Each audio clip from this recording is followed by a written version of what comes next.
Hi, and happy Monday. I'm Janet Leonard, and I'm the founder and CEO of Virtual Instructor. So, we provide software training, consulting, and programming primarily in Microsoft, Adobe, and Google Workspace. So, every Monday, I try to show you some kind of cool little shortcut that's going to save you time because we're all about helping you reclaim your valuable time.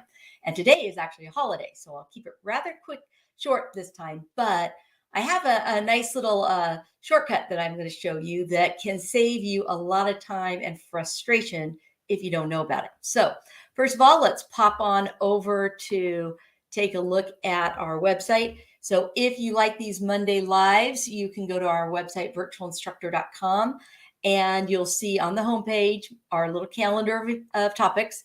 So I'll click over here. Today, we're going to talk about how to not accidentally save over a file. This has been around, these little tricks I'm going to show you for a long time, but most people don't know about them. And then next week, I'm going to do the video that will give you an idea if you do need to record yourself on Zoom, how you can record yourself so you look like you're looking at the audience, and also if you need to read something so you don't look like you're reading. So I'll do that, and then we're going to take the 4th of July off, and then on the 11th of July, if you're a Microsoft Word user, I'm going to show you 10 different ways that you can view your document and edit it in Microsoft Word. So depending on what your needs are, you might find some of these ways that you're not aware of as very useful. All right, so today we're going to talk about how to not accidentally save over a file. And before I do that, if you like these topics and you want a reminder, we only send out one email a week. It's 1 hour before the event, and it will remind you what we're going to talk about in the Monday Live. Okay, so now I'm going to pop over to PowerPoint first, because when I get ready to demonstrate this, you might notice that it looks pretty tiny, because when you go to open the open button, the little options are way down, usually in the bottom right corner. So I want to talk about some options, and then I'm just going to demonstrate it for you so you can see how it works. When you're in Excel, most people will either double click on the file when they see it listed, or they'll select it and they'll click on open. But most people don't even pay attention to the fact there's a little drop down arrow. And so when you click on it, you get different options. So if you were just to double click on a file when you see it on the list, or select it and then just click open, it does the default of opening it, which means it opens the actual file itself. So if you make any changes and then you click save, then it automatically saves those changes to that particular file, which is fine in most cases, except when you have a new project and it's so darn close to something you already did. You're like, why should I start from scratch? So you open it up with the full intention of doing a save as. You get interrupted, you start making changes, maybe you get a phone call, whatever, do some emails, and then you forget to do save as, and you click save, and you're like, oh my goodness. Now, if you happen to be someone using Teams, then you can go back to versions, but not everybody can. So I want to show you some other options. If you open it as read only, that's the one I usually recommend you do. It seems kind of like, why would I open it read only? I need to make changes. Well, when you open it as read only, you can make all the changes you want. It just flags that particular program, whether it's Excel, Word, or PowerPoint, and it says, you know what, when they click save, don't save it. Pop up the save as option. So this little guy here is probably the best option you have for doing that. Now, you can also open it as a copy, which will then have you actually make a copy of it. So it doesn't make you, it actually makes a copy. And then when you go to save it, it will be a save as, and it will be defaulting usually to copy of whatever it is. So this is another safe one, but I really like the open read only, and I'll demonstrate that in a moment. Some of you might want to open up in the browser if you have like you're using Teams, or you have the browser version of Office. But I'm going to say the browser version is not nearly as powerful, so probably not going to use that. Open in protected view, that also puts a little protection, so you can't really make changes unless you say, I want to get out of the protected view. And open and repair, you don't have to use very often, but when you do, it's really nice. So if for some reason you feel like there's an error, you're having trouble opening something up, open and repair could potentially save that document or that file. All right, now I'm just going to pop over and show you that this is very similar in Word. The only extra one they have in there is open with transform.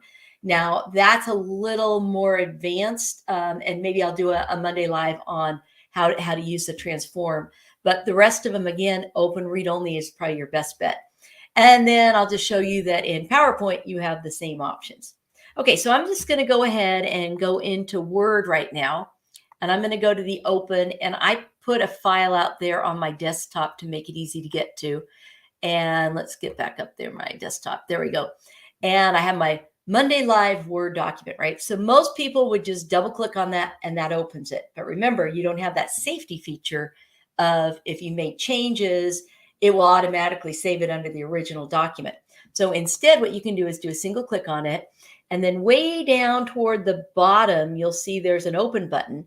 And most people never pay attention to this little drop down. But if you click on it, it gives you some other options. So I'm going to open this up in read only, which is going to seem kind of strange because watch, I can make changes to it. So I'm going to, maybe I'm just going to highlight this, and on the home tab, I don't know if you know about these, but you can click on this button. I'm just going to uppercase it. So notice I can make any kind of changes that I want in here, but it says that it's read only. So when I get ready to save it, I'm just going to go ahead and click on the save button. Notice that it automatically puts me in the save as dialog box. So this is the little safety feature of why I recommend you get in the habit of opening something up in the read only mode if it's something that is kind of a final and you really don't want to lose that version, but you want to maybe just kind of tweak this and customize it for another project. That will make your life so much easier. So that's the open and read only. Now, I'm going to close out of here, and I'm not going to save this one right now. So I'm going to say don't save it. Now I'll go back over to open, and I'm just going to go back and browse over in my desktop area, right? Okay, now I've got this. If I right click on here, notice you have open, but you don't see those other options in there, right? So if you want to open them with that special one, you've got to come down to this little drop down. Now I'm going to go ahead and choose it as open as copy.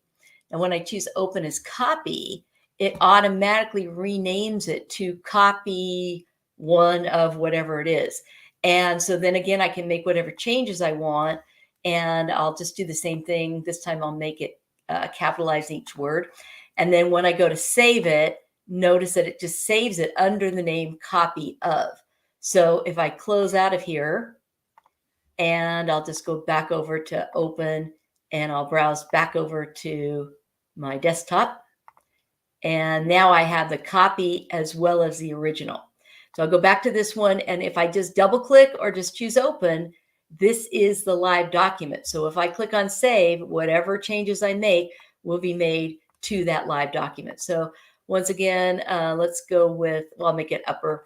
And when I choose save, this is where you have that little mini heart attack because you're like, oh, when you click it and you're like, oh, I didn't mean to save it under that original. Well, if it's just one or two changes, it's not a big deal, right? But what if you spent hours and you just wiped out that original?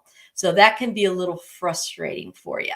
So just that's why I suggest that when you go to open something, you go back over to browse and you choose whatever you want. Look how long it takes, all of what, a split second longer to go to open read only.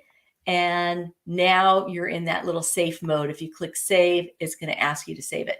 So hopefully that gives you an idea. I'll open it. I'll close it one more time, and I'll go open it up in protected view. I'll browse, go back up to, well, here it is. So I'll click on the drop down and choose protected view. So when I do that, you've probably gotten this when you get other attachments and things from people. It's just a little safety thing that says, hey, this is open in protected view. So now if I go ahead and select this and I go back, I can't make any changes, see that, until I say enable editing.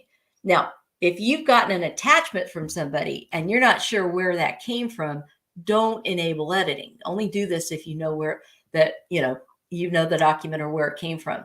Now, once I go ahead and do that, then I can select it. I can go back over. Whoops, I'll go to home. I'll use that same little trick and I'll put it into capitalize each word. And Now, when I save it though, it is that actual document. So when I click save, I've saved it under the original name. Alrighty, so you can do the same thing in Excel and in PowerPoint. So I'm going to pop back over to here. And I just want to say thank you for watching. I hope that opening up in read-only mode will make a little more sense because it's kind of a strange term, but that little feature has been around for years. But it is a little safety feature. So hopefully if you have something that's of real importance and you don't want to lose the original, you'll remember that little trick. It takes a split second longer, but boy, can that save you some headache. Have a wonderful rest of your day. Enjoy the rest of the holiday, and I'll see you next week. Bye.